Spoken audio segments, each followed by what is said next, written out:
નવી રીતે ક્રિસ્પી અને રસદાર જલેબી બનાવવા માટે 1/4 કપ અડદની દાળને ધોઈ 3 કલાક માટે પાણીમાં પલાળી રાખવી. દાળ સરખી ફૂલે એટલે તેમાંથી બધું જ પાણી નિતારી દાળને મિક્સર જારમાં કાઢી તેમાં વાટવા પૂરતું 2 ચમચી પાણી ઉમેરીશું અને જેમ આપણે દહીં વડાનું ખીરું બનાવીએ તે રીતની સ્મૂથ પેસ્ટ તૈયાર કરવી. હવે આ અડદની દાળની પેસ્ટને એક વાસણમાં કાઢી તેમાં 1 કપ અથવા તો 125 ગ્રામ જેટલો ચાળેલો મેંદો અને 2 ચમચી ખાટું દહીં ઉમેરી બધું જ સરખી રીતે મિક્સ કરી લઈશું.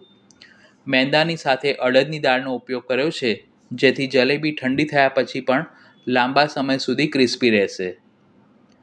તેમાં જરૂર મુજબ થોડું થોડું પાણી ઉમેરતા જવું અને બિલકુલ ગાંઠા ન રહે તેવું મધ્યમ ઘટ ખીરું તૈયાર કરવું. આટલું ખીરું બનાવવામાં મને 2/3 કપ પાણીની જરૂર પડી છે. પાણીનું માપ મેંદો અને અડદની દાળની ક્વોલિટી ઉપર પણ આધાર રાખે છે. ખીરું બનાવ્યા પછી તેને 5 થી 7 મિનિટ માટે એક જ દિશામાં સરખું ફેંટી લેવું. તેમાં 1 ટીસ્પૂન બેકિંગ પાવડર અને તેને એક્ટિવ કરવા માટે તેના ઉપર અડધી ચમચી જેટલું પાણી રેડી સરખી રીતે મિક્સ કરીશું. બેકિંગ પાવડરનો ઉપયોગ કરવાથી ખીરું સરસ ફૂલીને હળવું બનશે. ઢાંકીને 10 મિનિટ માટે મૂકી રાખવું. ચાસણી બનાવવા માટે કઢાઈમાં 1/2 કપ ખાંડ અને તેમાં 1 કપ પાણી ઉમેરી મધ્યમ આંચ પર જ્યાં સુધી ખાંડ સરખી રીતે ઓગળે ત્યાં સુધી તેને ચમચા વડે હલાવતા રહીશું. જલેબી બનાવતી વખતે 1 તારની ચાસણી બનાવવી જરૂરી છે. આ રીતે ચાસણી ઉકળવા લાગે પછી તેમાં 1/4 ટીસ્પૂન ઇલાયચી પાવડર અને ચાસણીનું ક્રિસ્ટલાઇઝેશન ન થાય તેના માટે 1 ચમચી લીંબુનો રસ ઉમેરી 5 મિનિટ માટે ઉકાળશો એટલે 1 તારની ચાસણી તૈયાર થશે. ગેસ બંધ કરી તેને ઢાંકીને મૂકી રાખવી. 10 મિનિટ પછી ખીરું સરસ ફૂલીને સેટ થઈ ગયું છે. તેને મિક્સ કરી જલેબી મેકરની બોટલમાં ભરીશું. આ માપ પ્રમાણે મધ્યમ સાઇઝની 50 નંગ જલેબી તૈયાર થશે.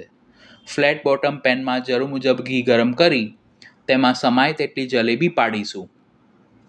તળતી વખતે ઘીનું ટેમ્પરેચર અને ગેસની ફ્લેમ બંને મીડિયમ રાખવી. નીચેની બાજુથી જલેબી થોડી સોનેરી રંગની અને ક્રિસ્પી થાય એટલે થોડી વારે તેને ચીપિયા વડે ફેરવતા જવું જેથી બંને બાજુથી ગોલ્ડન બ્રાઉન રંગની અને ક્રિસ્પી તળાશે. એક બેચ જલેબી તળવામાં આશરે 2 થી 2.5 મિનિટનો સમય લાગશે. તળેલી જલેબીને 1 તારની ચાસણીમાં 1 મિનિટ માટે ડીપ કરીશું જેથી ચાસણી તેમાં અંદર સુધી સરખી શોષાશે. પછી જલેબીને બહાર કાઢી વધારાની ચાસણી નીતરે એટલે આ જ રીતે બાકીની જલેબી તૈયાર કરીશું. ગરમા ગરમ જલેબીને સર્વિંગ પ્લેટમાં સર્વ કરીશું. તો તમે પણ આ રેસીપી ઘરે જરૂર ટ્રાય કરજો.